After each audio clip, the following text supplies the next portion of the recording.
Hi everyone, so this video is definitely one of those kinds that I think can be easily misinterpreted, and I just have to say a couple of things before. I I think there's too many ways in which in which people could kind of get this the wrong way. I might seem like I'm clearly biased towards death metal because I just personally like the genre and all these things, and that I am just giving it a pass on things that I would criticize in other media or maybe other sorts of music, because I have mentioned that in my channel before, especially from books, stuff like that, that I have criticized. And I have to say, I can't fully deny that, because I think we're all going to be biased towards the things that we like, even in the cases where we think we're not and we're just being objective. I do think I'm giving good points here, but I'm always open to the possibility of being clearly biased towards something that I really am into. And the other way where I think this could be taken the wrong way is that maybe it might seem to some death metal listeners as if I were trying to make it more socially acceptable. Definitely my intention here is not to make it more socially acceptable and wanting more people to listen to the genre, but I just want to offer a different interpretation of all of the use of these themes. I know that a lot of you may think that the themes don't need to be defended, because we can just say whatever we want or whatever. And yeah, but I think that a lot of times we kind of deny depth to the lyrics of this type of music, even though we do emphasize a lot of the complexity of the music itself. First of all, I have to say, basically all types of music present sexism in some way. I mean, we're part of society, and individuals, people make music, and those people were socialized, and there's just no way to escape it, essentially. I mean, the thing with death metal is, I think, is especially misunderstood because it is so explicit and so self-aware that what it seems to be, people kind of judge the genre by the same standards that they would judge other genres for, and it just doesn't really work the same way because it's deliberately so different from other types of music. I mean, I know that it might seem that I'm just saying, oh my god, I'm so different and all these things. You listen to it in a different way than you do other genres, I think. And I will elaborate on that later, but metal itself is a type of music where simplicity and subtlety are not necessarily virtues that, people value a lot. It's kind of the contrary, really.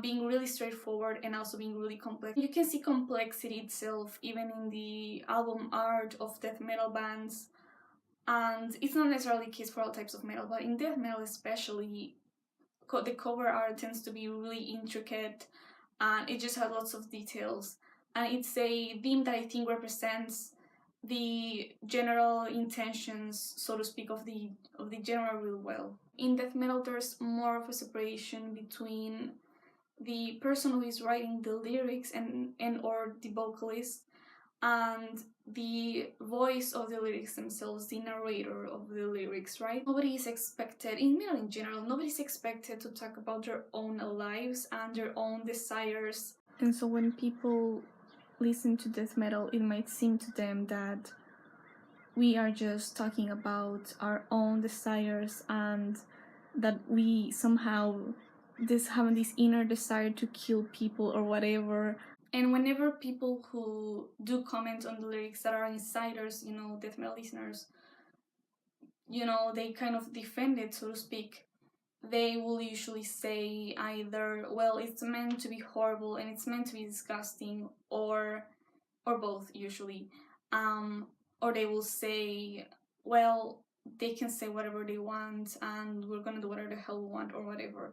And I think that we should be able to criticize things that we like, even. So I don't necessarily agree with this side of the argument, but this other side, I think, is almost the opposite. Like, it's not emphasized enough that there's almost a deliberate intention for how horrible the lyrics are. And I think that's especially important in this video. In case you're wondering how I personally feel about the lyrics, for the most part it doesn't really bother me, mainly because I don't really get to understand the lyrics really well unless I am looking at the lyrics as I am listening to the song. There's a couple of exceptions. Sometimes I do understand the words because, you know, some vocalists sometimes are clearer, sometimes more than others, and you know, they just use different techniques, I guess. But I have to say that there's been a couple of parts in a few songs that I have not felt that sort of energy that I expect, and instead I have felt genuine fear, or I have felt kind of threatened in an imaginary way, obviously, but that just hasn't felt that good to me. I don't know, because I can deal with disturbing things, but the issue is that sometimes death metal goes from being very fantasy violence that is incredibly ridiculous and kind of just straight up unrealistic to being, you know, for a couple of seconds or maybe one or two lines will be too realistic. They will kind of hit too close to home, so to speak. And we also have to consider that people do come from different contexts. And in my country, for example, in Mexico, we have an issue of femicides, and they will sometimes be similar to the things that are described in death metal lyrics. Sometimes they will find these women's corpses, and they will have their nipples cut off or beaten off, or you know, their genitals mutilated in some way. It's just a case of it might seem ridiculous or exaggerated to the point of being unrealistic to you, to the point where you can't reconcile it with reality, but to other people it's just not going to be the same way because we have a different understanding of the same issue, the same thing that is being presented on the lyrics. Presenting this sort of misogyny in lyrics is that it's not immediately condoning it, and that's basically the whole point of this video. I have to say, you know, the recording at the beginning of Addicted to Vaginal Skin, it bothers me a lot because that's real, you know, whilst the rest of the song does not feel real at all.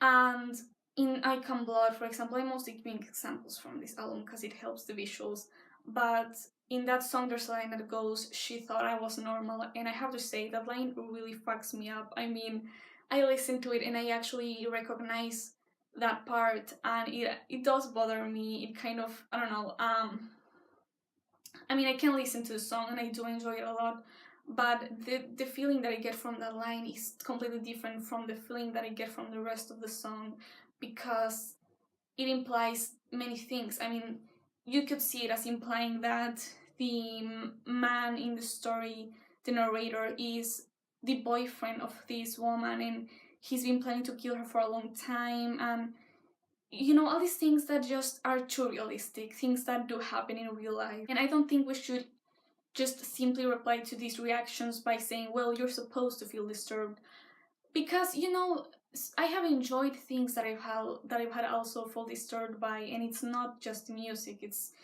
you know, in other weapons, which I've been mentioning on basically every video since I've read it. There's this part of the novel where there's a horrible rape scene, and I find it really hard to read, but sometimes I just want to go back to it to feel that sort of mock pain again, to, you know, fake pain, so to speak. And there's probably a proper term for that, but that recording I don't want to listen to at all. It does break the feeling of fantasy, that of, you know, fantasy violence and fantasy violence against women that the album has. So it kind of breaks the mood in a way for me. And another thing that I want to point out is that I'm not necessarily implying that whatever whatever anyone interprets from a song is necessarily the objective meaning of that song.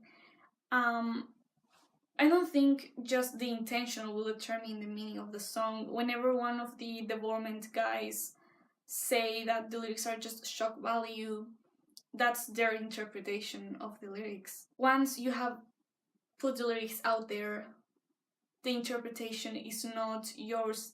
It does not belong just to you, because now there's other people seeing it, and they can just get things their own way. This misogyny in death metal is very self-aware, to the point where it's presenting it in such a disgusting way, is almost presenting it in a critical way as well, kind of the way that vegan or vegetarian death metal listeners or players will musicians will write about humans being tortured and consumed, to kind of point out that that kind of thing happens to animals as well. It's accepting that something is really as disturbing as it seems, and it's better in a way than watering it down and trying to make it less horrible and trying to sugarcoat the reality of violence. And it also, I guess, what it also offers to people is um to satisfy curiosity on the limits of the human body and the limits of imagination and violence and things like that. In the line, "She thought I was normal," you could interpret that as being an admission of the fact that sometimes women are killed by the people who they're supposed to trust the most. And again, maybe it's not meant to be in a critical way, maybe that wasn't their intention consciously, but it is something that is in the lyrics anyway. And even in that line, and many lines by the Vorment, you can see the narrator or the voice of the lyrics judging themselves as abnormal or immoral for doing the things that they're doing. So there is a lot of ethical awareness when it comes to these lyrics. And even the thing in death metal is that people growl the vocals, or that kind of emphasizes again that separation between the vocalist and the author of the lyrics and the person in the hypothetical fictional person who is narrating the story of the lyrics.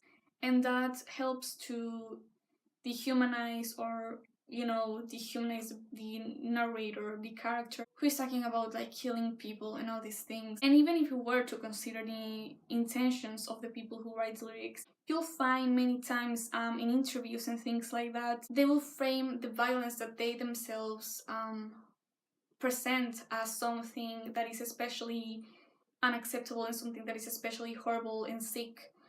And for example, there was this other interview with Chris Barnes, I think it was by Loudwire, or maybe they just quoted it, I'm not sure, but he said that he would prefer to have women as the victims because that made it much more disturbing, and it made it uglier to think of that.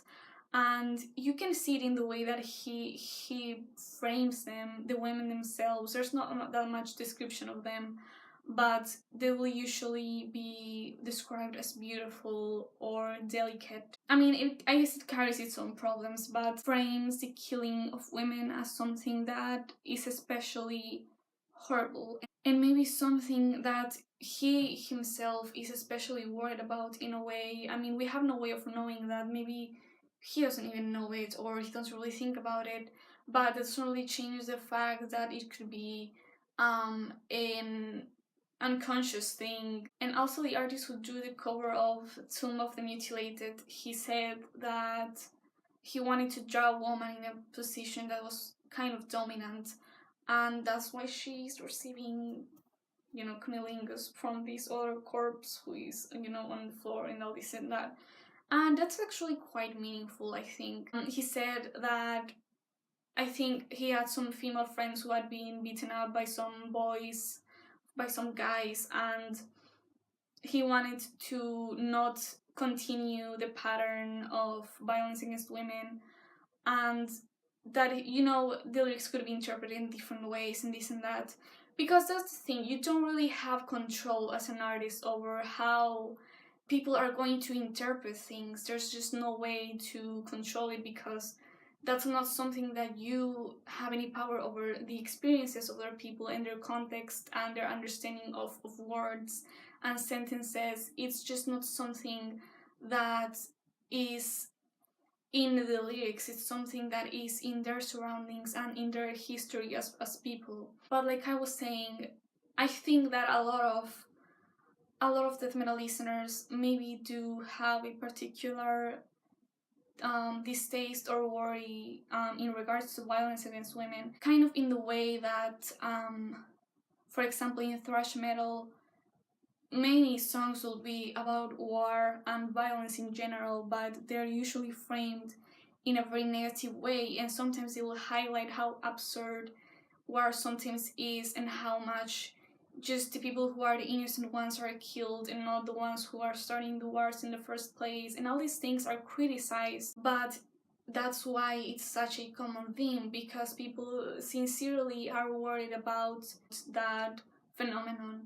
And I think maybe even the dewormment guys, maybe, I mean, there's no way to know it, right? But that's not the point. The point is not whether or not they really do think that it's horrible to kill prostitutes, and, you know, they would denounce the lyrics like, oh, well, you know, sex workers are, you know, they're exposed to especially violent things. And they probably don't do the lyrics with that particular intention, but it's one of the many interpretations that we can get from these lyrics because, like I said, there's not just one way to understand them. And I would say in conclusion to this whole thing that maybe these lyrics reflect a special disgust that some death metal listeners have for misogyny and violence against women.